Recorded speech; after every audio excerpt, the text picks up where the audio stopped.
evening. You're watching The Big Story with Haryanto Duman. I'm Olivia Quay. If you're watching us on YouTube, please subscribe to the Straits Times channel if you haven't already done so. We begin with the latest figures.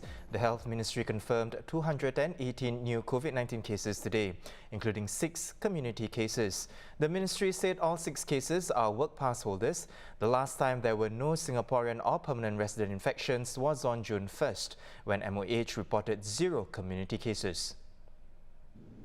Foreign workers living in dormitories form the remaining cases, and today's cases brings Singapore's total to more than 38,500. More details will be released later tonight.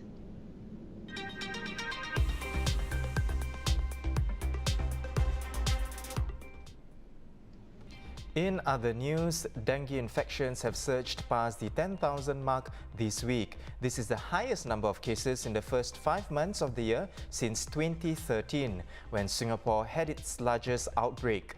Last week alone, there were 872 cases. So far this year, 12 people have died of dengue.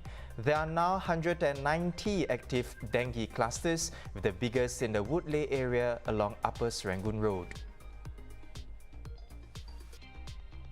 Nanyang Polytechnic is revamping its curriculum so that students will work on multidisciplinary tasks or projects from their first year. Instead of studying individual subjects, students would take a unit. For example, in data visualization, where they would learn things like statistics, data wrangling, IT, and communication skills to put together a data story as a project. Those who are studying business intelligence and analytics at NYP from April next year will be the first to go through this new curriculum, followed by those doing game development and technology in 2022. We may soon have one more thing to bring along when we leave our homes. Minister in charge of the Smart Nation Initiative, Vivian Balakrishnan, said yesterday that a first batch of the TraceTogether Token will be rolled out later this month, with priority given to those who don't have mobile phones. The concerns over privacy and policing were also addressed in the press conference held by the Multi-Ministry Task Force last night.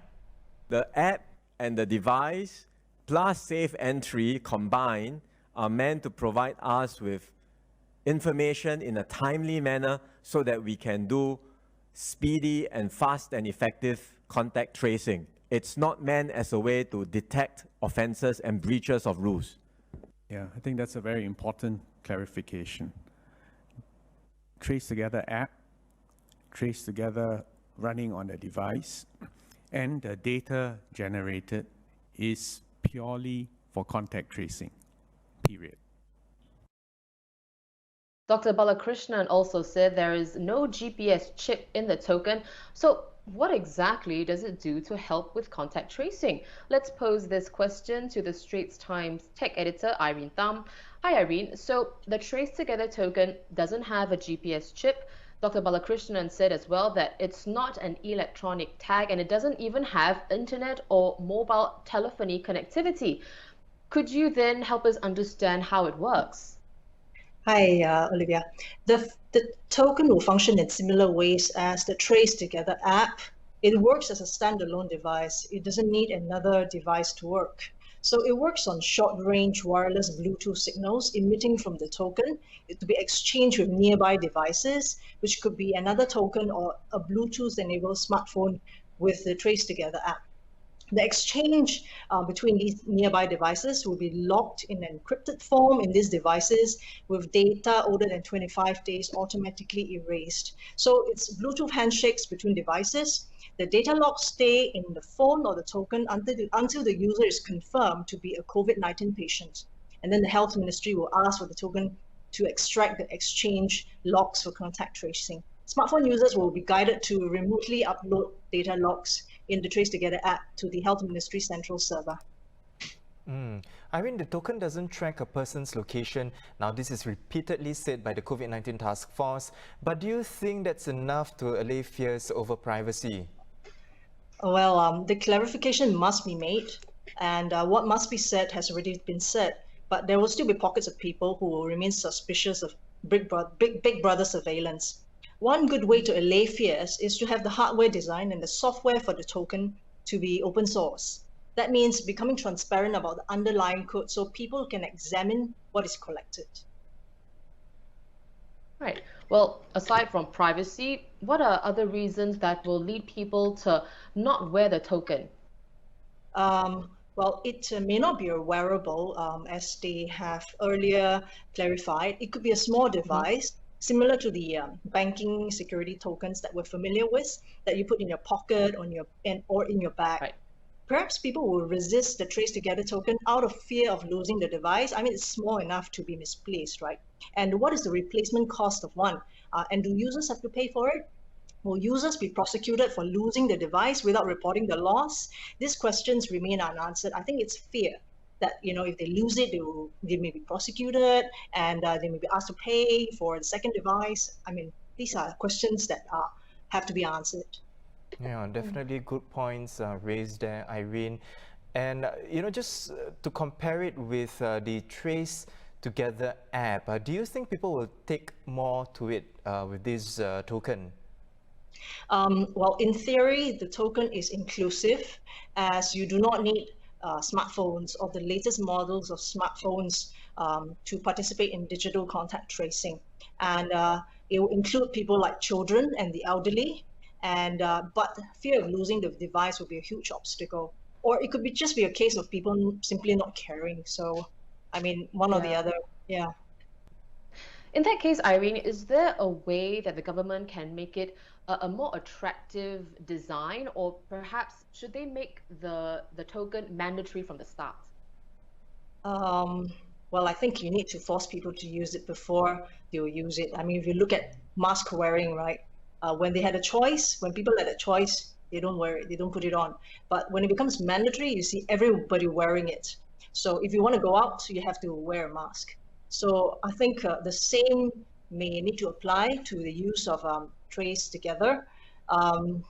If not mandatory, I mean, another way to encourage take-up rate could be to gamify it. For example, I mean, some industry experts and tech veterans said that you could gamify it and maybe let people play a game or win a contest or do something where there's a prize to obtain at the end of it, and you'll see more people participate, just like Pokemon Go, right? So I don't know how that will work, but that could be another way to do it. It does remain to be seen what's going to happen, Irene. Well, thank you so much, Irene, for taking time to speak with us to explain to us how the TraceTogether token will work. We want to know how you feel as well about the TraceTogether token, so leave your comments below. For headlines around the world, let's go to Dylan Ang.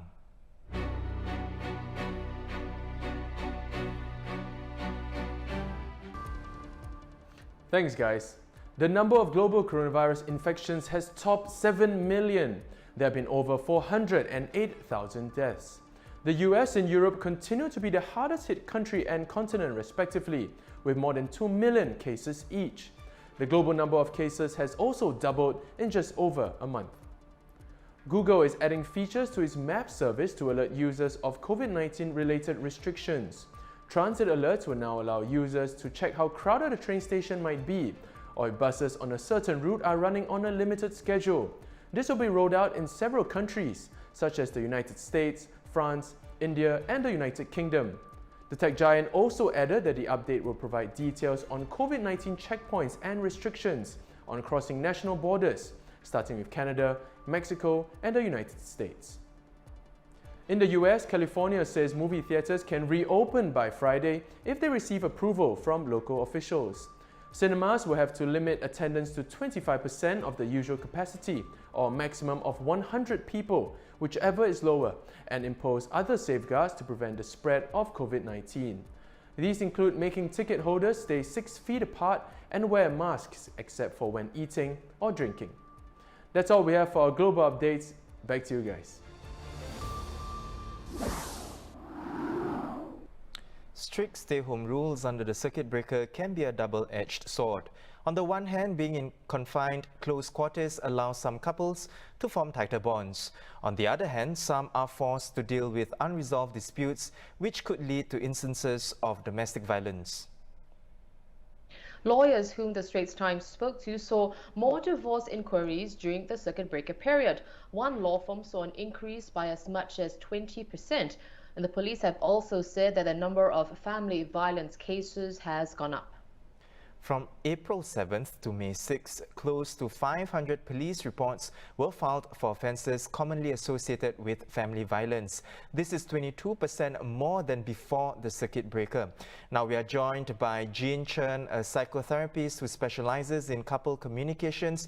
Jean, law firms saw an increase in divorce inquiries. Now separately, cases of family violence rose during the circuit breaker period. What do you think could have contributed to the increases in these two areas? Well, I mean, if the couple already has an existing communication breakdown, then the circuit breaker, the close quarters, and the increased cooperation that is needed during the circuit breaker when they have to stay at home would actually provide more triggers for the existing problem to happen. And so then I can imagine there will be an escalation of conflicts, which then could possibly lead to family violence or divorce. Well, Jean, we understand you have around 14 years of experience in counseling. So what are some of the more common issues or cases that you have seen between couples, and have these issues changed over the years? Well, some of the common issues will be communication breakdown. Like, for example, we have one of the partner who constantly criticizes the other partner or attacks, right, verbally, or puts them down, shows contempt. And then we have maybe one partner who is dismissive or sort of cuts off, shuts down their feelings and builds a wall. So these are common issues for communication breakdown.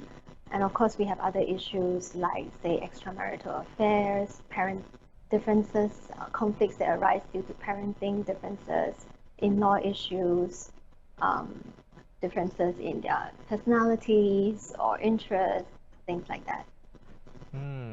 Now, Jean, you specialize in couple communications and managing relationships. What advice do you have for the many couples who are holed up together for long periods? What are some potential trigger points or telltale signs that people should be wary of?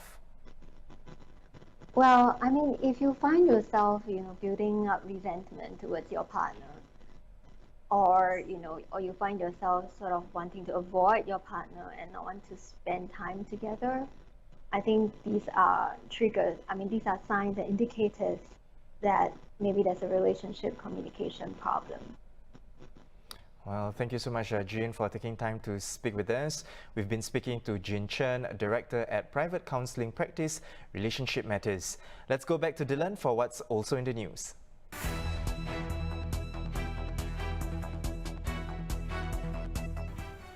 A Minneapolis judge has set bail at $1 million for former police officer Derek Chauvin as he made his first court appearance charged with the murder of George Floyd. He's set to face 1 count of second-degree murder, 1 count for third-degree murder, and 1 count for manslaughter. Hong Kong leader Carrie Lam warned today that the city cannot tolerate any more chaos as Hong Kong marked its first anniversary of the start of mass pro-democracy protests.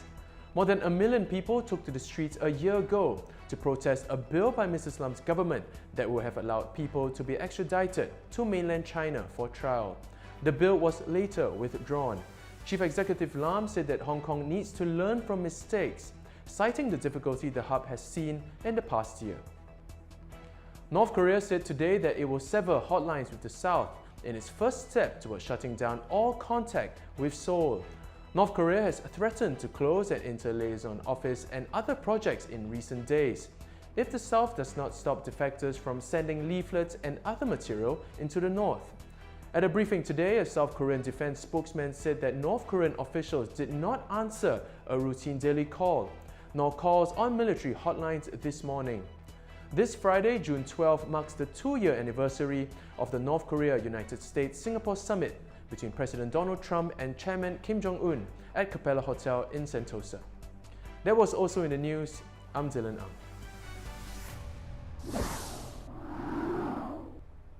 National Development Minister and Second Minister for Finance, Lawrence Wong, will be addressing the nation later tonight at 7:30 p.m.